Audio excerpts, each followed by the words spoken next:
Hello students, welcome to our channel Political Science with PS. I am Pooja and today we will discuss about the pressure groups यानी दबाव समूह।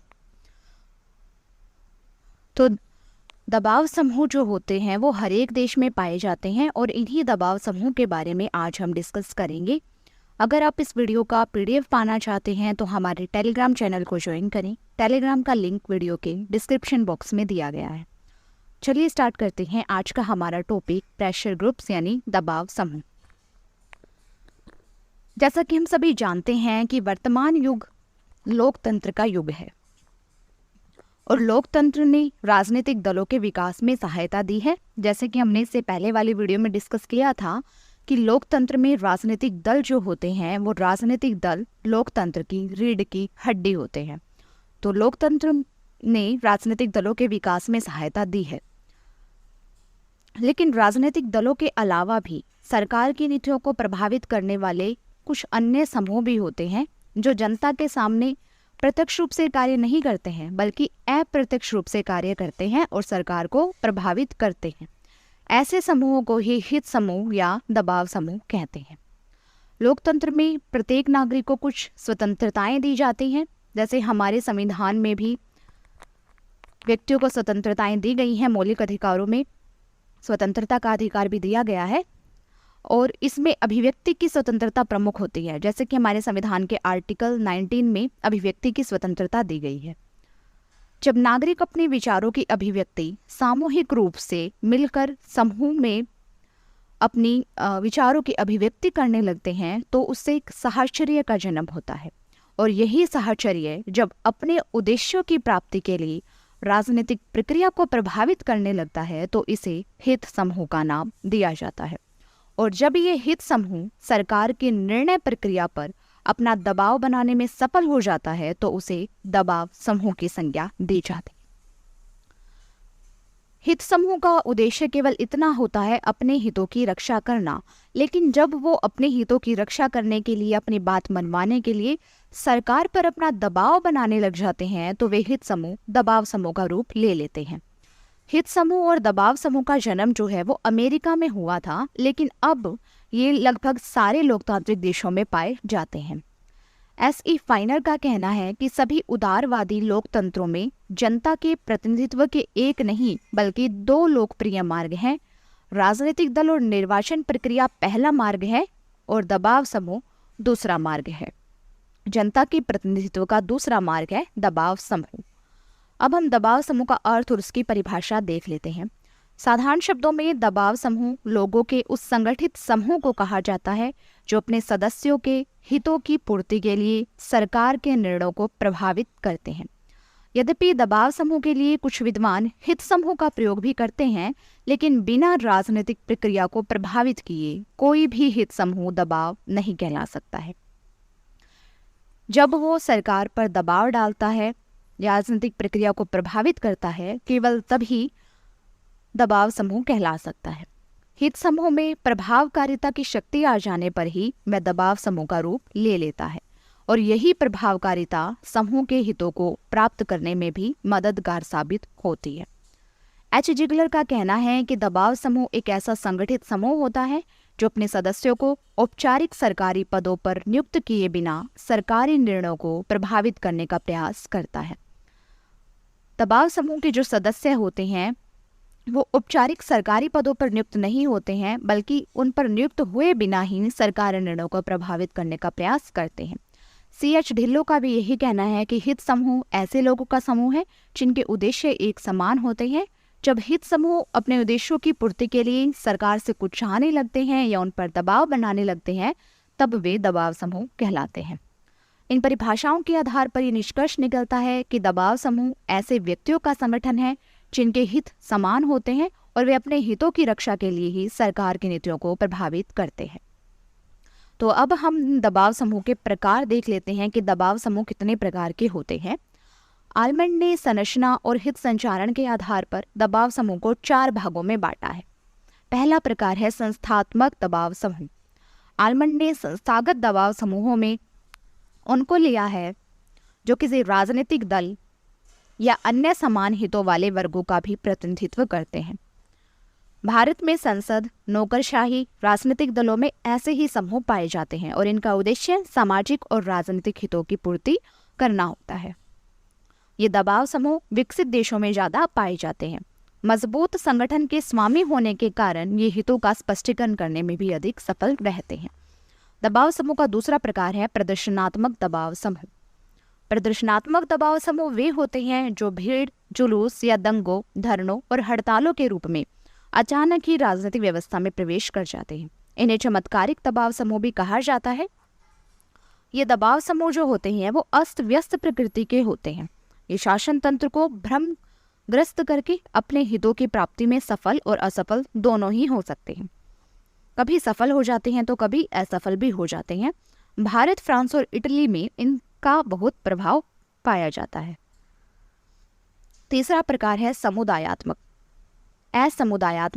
असमुदायात्मक दबाव समूह वे होते हैं जिनका जन्म धर्म, रक्त संबंध, वंशानुगत या हित संचार आदि तत्वों के आधार पर होता है।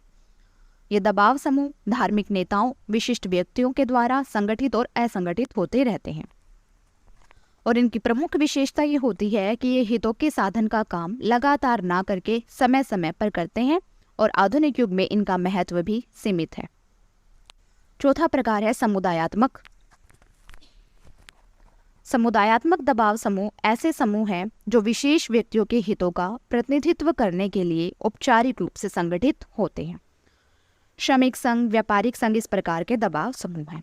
इस प्रकार के दबाव समूह नियमों पर आधारित होते हैं और अपने हितों की प्राप्ति के लिए विधि सम्मत प्रक्रिया अपनाते हैं। भारत और अमेरिका में इस प्रकार के काफी दबाव समूह हैं। इन दबाव समूह की कुछ विशेषताएं भी पाई जाती हैं, जैसे कि सबसे पहली विशेषता है लोगों का समूह। दबाव समूह ऐसे लोगों का समूह होता है जिनके हित समान होते हैं और एक वर्ग या व्यवसाय से संबंध रखते हैं। जैसे किसान, डॉक्टर, श्रमिक, वकील, अध्यापक आदि के अलग अलग दबाव समूह होते हैं। दूसरी विशेषता है इनका समान हित होता है। दबाव समूह कुछ खास हित या सामान्य हित को लेकर बनाया जाता है। प्रत्येक दबाव समूह अपने सदस्यों के विभिन्न हितों जैसे आर्थिक, सामाजिक, नैतिक की रक्षा और विकास करने का प्रयास भी करता है। तीसरी विशेषता है निर्दलीय होते हैं। दबाव समूह पूर्णतः राजनीतिक प्रकृति वाले नहीं होते, पर उन्हें पूर्णतः अराजनीतिक भी नहीं कहा जा सकता। अर्थात दबाव समूह जो हैं चुनाव में अपने उम्मीदवार खड़े नहीं करते हैं और न ही राजनीति में प्रत्यक्ष रूप से भाग लेते हैं, लेकिन इसका ये अर्थ नहीं है कि वे राजनीति में किसी प्रकार की रुचि नहीं लेते, बल्कि वे चुनाव में ऐसे दलों का समर्थन करते हैं जो उनके हितों की सुरक्षा का वादा करते हैं। चौथी विशेषता है औपचारिक और अनौपचारिक संगठन। दबाव समूह औपचारिक और अनौपचारिक दोनों ही तरह के होते हैं। औपचारिक दबाव समूह का अपना एक संगठन होता है ताकि वे अपने हितों की रक्षा के लिए उचित साधनों के द्वारा सरकार को प्रभावित कर सके। बिना संगठन के किसी दबाव समूह के लिए अपने उद्देश्यों को प्राप्त करना बहुत कठिन है। कुछ दबाव समूहों में अपना कोई संविधान या संगठन नहीं होता है और इसमें कुछ प्रभावशाली व्यक्ति ही कार्यक्रम बनाते हैं और लागू करते हैं। पांचवी विशेषता है सार्वजनिक नीतियों को प्रभावित करना। दबाव समूह जो होते हैं वो अपने हितों के लिए सरकार की नीतियों को और सरकारी ढांचे को प्रभावित करते हैं। वे सरकार पर ऐसी नीति को न अपनाने के लिए दबाव डालते हैं जो उनके हितों के प्रतिकूल हो। दबाव समूह अपने उद्देश्यों को पूरा करने के लिए जनता की सहानुभूति अपने पक्ष में कराने का प्रयास भी करते हैं। छठी विशेषता है इनमें उत्तरदायित्व का अभाव पाया जाता है। दबाव समूह जो होते हैं वो अपनी नीतियों और कार्यक्रमों के लिए जनता के प्रति उत्तरदायी नहीं होते हैं। सातवीं विशेषता है दबाव समूह संविधानोत्तर होते हैं। दबाव समूह को किसी भी देश में संवैधानिक मान्यता प्राप्त नहीं है। संविधान में दबाव समूह का वर्णन नहीं है। यही कारण है कि इन्हें संविधानोत्तर संस्थाओं के नाम से भी जाना जाता है। आठवीं विशेषता है दबाव समूह का स्वरूप सर्वव्यापक होता है। संसार के हर देश में दबाव समूह का अस्तित्व होता है, लेकिन साम्यवादी और तानाशाही व्यवस्था वाले राज्यों की अपेक्षा लोकतांत्रिक व्यवस्थाओं में दबाव समूह के पनपने और उनके क्रियाशील रहने के अवसर ज़्यादा होते हैं। तो ये थी दबाव समूह की कुछ विशेषताएं। अब हम दबाव समूह के कार्यों या उसकी भूमिका के बारे में डिस्कस करेंगे कि दबाव समूह के द्वारा कौन से कार्य किए जाते हैं या दबाव समूहों की एक समाज में, एक देश में क्या भूमिका होती है। सबसे पहला कार्य या भूमिका है लोकतंत्रीय प्रक्रिया की अभिव्यक्ति। लोकतंत्रीय शासन प्रणालियां ही दबाव समूह के पोषण के लिए अनुकूल स्थितियां प्रदान करती हैं। इन देशों में दबाव समूह अपने लक्ष्यों को प्राप्त करने के लिए जनमत का ज़्यादा सहारा लेते हैं। लोकतंत्र में अपनी बात मनवाने के लिए जरूरी होता है कि जनमत को साथ लेकर चला जाए। इसलिए लोकतंत्र में दबाव समूह के द्वारा मजबूत जनमत को तैयार करना लोकतंत्रीय प्रक्रिया की ही अभिव्यक्ति है। यहाँ पर जनमत तैयार करने के लिए वे विचार गोष्ठियों, पत्र पत्रिकाओं और सभा आदि का पूरा सहारा लेते हैं। दूसरा कार्य है सरकार की निरंकुशता पर रोक लगाना। आधुनिक युग में शक्तियों का झुकाव जो है वो केंद्र की तरफ ज्यादा बढ़ रहा है। आज आर्थिक विकास और सुरक्षा की आवश्यकता ने शक्तिशाली केंद्रीय सरकार के विचार को जन्म दिया है। ऐसे में संभावना बढ़ जाती है कि सरकार अपनी शक्तियों का निरंकुश प्रयोग भी कर सकती है। लेकिन दबाव समूह किसी न किसी रूप में हर समय सरकारी तंत्र पर अपनी नजर रखते हैं। जिस देश में अधिकारी तंत्र पर दबाव समूह की दृष्टि हो वह कभी भी निरंकुश नहीं बन सकता। इस प्रकार दबाव समूह सरकार की निरंकुशता पर रोक लगाते हैं। तीसरा कार्य है नीति निर्माण में सहायक। लोकतंत्रीय देशों में तो दबाव समूह शासन तंत्र के इर्द गिर्द ही चक्कर काटते रहते हैं। चाहे कार्यपालिका हो या विधायिका हो, शासन तंत्र के अंग के रूप में उनकी सदा ये जानने की इच्छा रहती है कि लोगों की आवश्यकताएं क्या हैं, और इन आवश्यकताओं का ज्ञान दबाव समूहों को ही अधिक होता है। इस प्रकार सरकार गैर सरकारी स्रोत के रूप में दबाव समूहों से नीति संबंधी आवश्यक सूचनाएं प्राप्त कर लेती है। इससे विवेकपूर्ण नीति और कानून का निर्माण करना संभव हो जाता है। इस प्रकार दबाव समूह नीतियों के निर्माण में भी सहायता प्रदान करते हैं। चौथा कार्य है शासन तंत्र को प्रभावित करना। दबाव समूह लोकतांत्रिक देशों में तो इतने संगठित हो जाते हैं कि वे सरकारी तंत्र को प्रभावित करने की क्षमता तक रखते हैं। अपने लक्ष्यों की प्राप्ति के लिए विधायिका, कार्यपालिका और नौकरशाही तंत्र को सार्वजनिक नीति में परिवर्तन लाने के लिए दबाव समूह दबाव डालते हैं। पांचवा कार्य है समाज के विभिन्न वर्गों के हितों में सामंजस्य करने का कार्य। राजनीतिक दलों के द्वारा भी ये कार्य किया जाता है और दबाव समूह के द्वारा भी।